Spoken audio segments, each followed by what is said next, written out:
I'm going to start with a confession. I really struggled to write this speech. For those of you who were there in the room, and I realize we have a few guests, maybe I will recap. A couple of months ago, as Gaston said, I presented The Pursuit of Happiness, which was my first speech. And in that speech, I spoke about the science of happiness.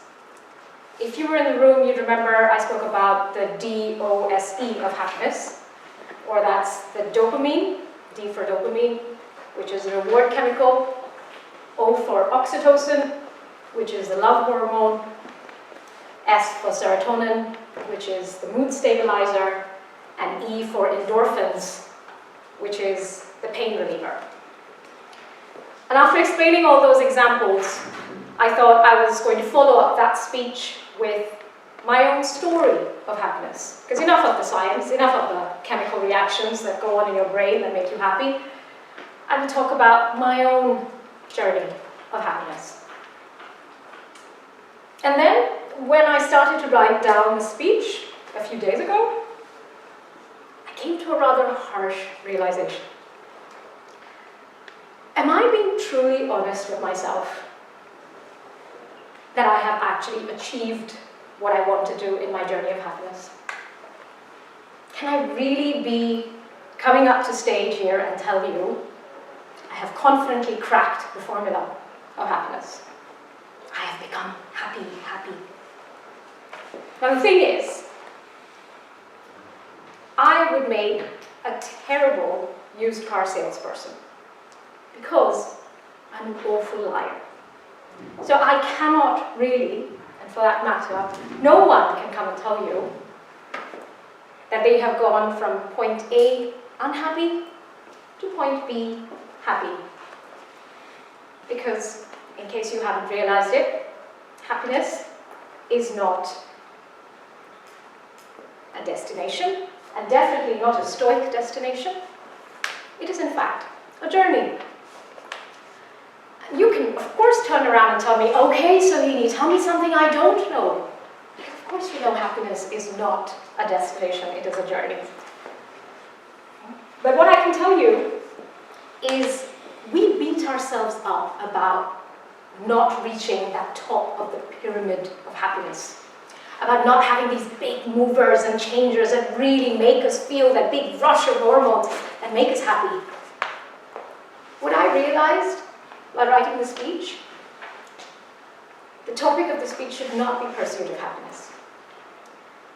It should be the pursuit of moments of happiness. And that was my big realization, which I am happy to share with you. And speaking of moments of happiness, it brings me to a certain word, which I actually really like. It's called joy. Joy is another word for happiness. And you can tell it's a much smaller word in length.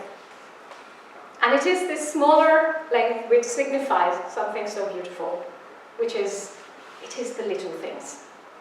It's joy in its glory of tiny things and tiny manifestations, which really are the big triggers of what makes us happy.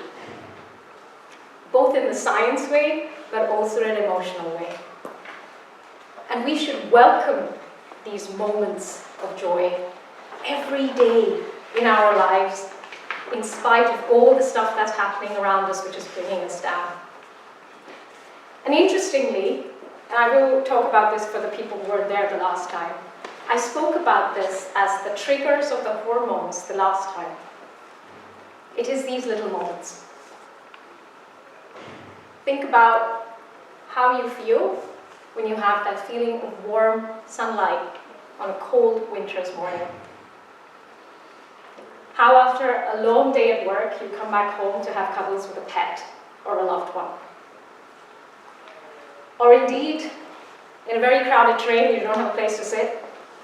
You do an imaginary yes, when you've cracked the crossword. Or indeed, like it was me a couple of hours ago, when you're stuck in the traffic on A4 and you sing along to your favorite song on the radio. It is these little moments which of course create that scientific triggers in the brain that cause the chemical reactions that make you happy. But it is also that keeps us going in spite of everything else. So, this is what I had to share with you. You do not need to wait for the big things to be happy. You do not need to wait for that promotion. You do not need to wait to move into that big house. And you do not need to achieve that personal best or the target weight goal to give yourself the permission to be happy. And I'm really, really pleased to share this absolutely beautiful poem which I came across by best-selling author Donna Ashworth, who summarizes it so well, and I'm very pleased to share it with you now. Joy does not arrive with a fanfare, on a red carpet strewn with the flowers of a perfect life. Joy sneaks in as you pour a cup of coffee, watching the sun hit your favorite tree just right. And you usher joy away because you're not ready for it. Your house is not as it must be for such a distinguished guest.